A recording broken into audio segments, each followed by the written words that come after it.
Melnbaltais negatīvs, uzņemts 96. gadā. Pirmā starptautiskā uztvara fotopolimēra laikā Moras pagastā Kārtužos. Ar cieņu autors. Paldies.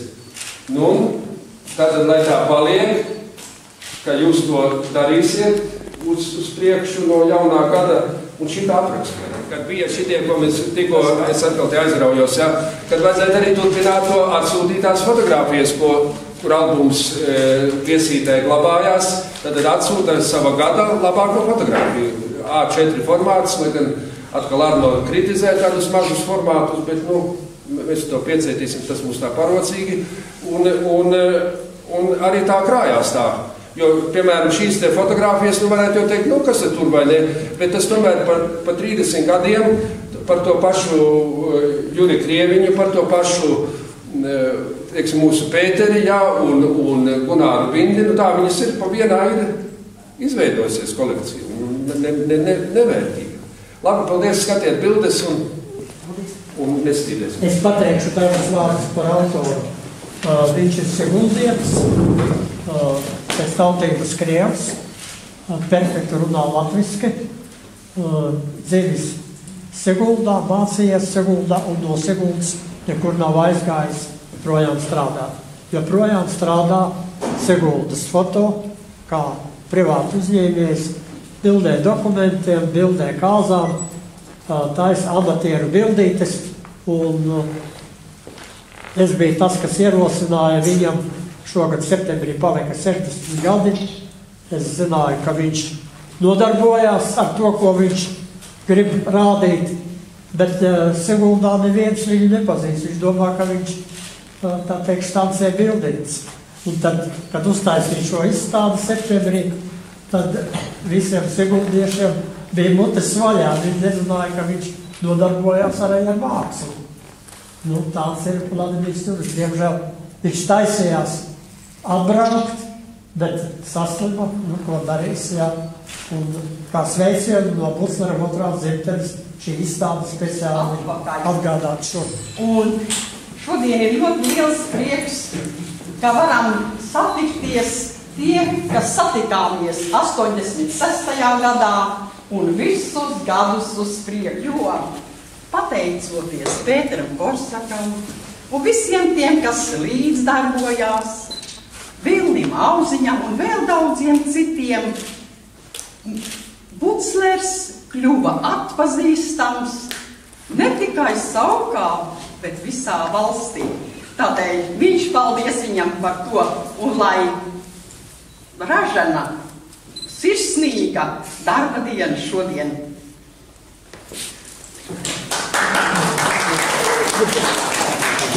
Tātad Velta Lāce arī patiešām no pašiem pirmsākumiem un izmantojot izdevību.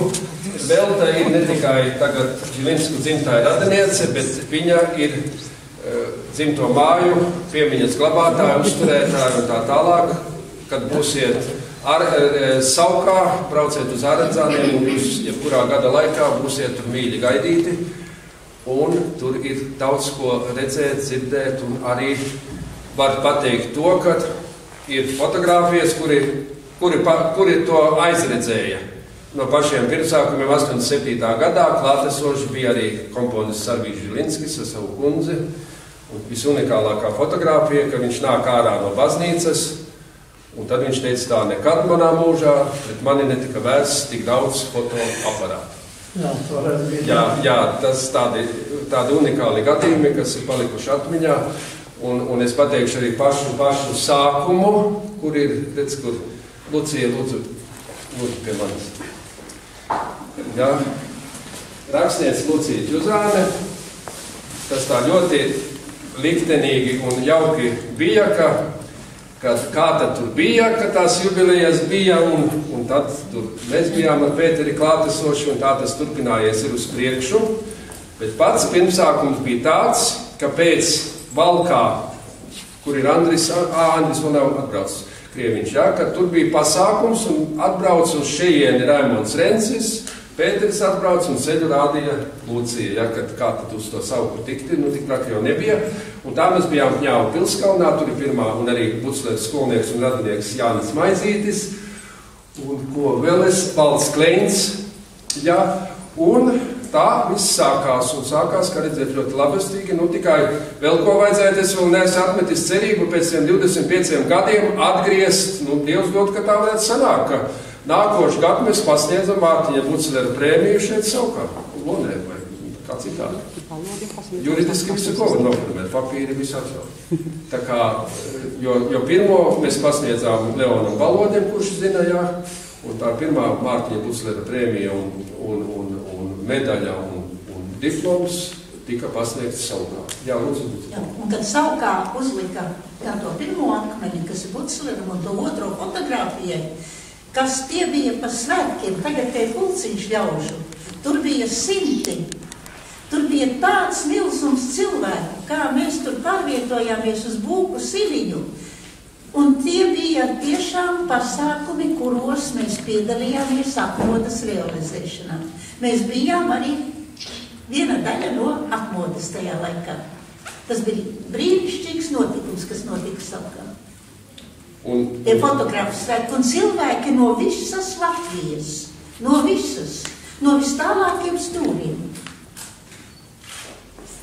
Un vēl tā piebilstot, kas vēl nav izdarīts šiete, tātad 89. gads, kad fotografijā bija 150 gadi, tas vienīgais ir pieminēts arī uz šo brīdi, kas ir veltīts fotografijai pasaulē. Un es runāju ar akadēmiķu Jānis Stradiņu, patiešām, ja iekārto Ginesa rekordu grāmatā tādu nodaļu vienīgais, un varbūt tāda ir, es nezinu, es angliski nelasu, ja, kad arī šis te akmens vēl uz šo brīdi pretendē uz Ginesa rekordu grāmatu, kuru jūs paši ziniet, ir parādīts fotografēšanas princips. Ielaist gaismu tumšā telpā, kur ir gaismas jūtīgs vakarā. Tā, paldies. Jā. Visiem paldies, ka jūs taisiet, un tas, kad jūs taisiet, es domāju, jāsaka arī paldies kungam no sākuma blakus, jo arī viņš ir pielicis noteikti savu domu gājienu, savu ideju, visu, lai arī tas pasākums notiktu tāds, kāds viņš ir iegājies šajos pēdējos gados.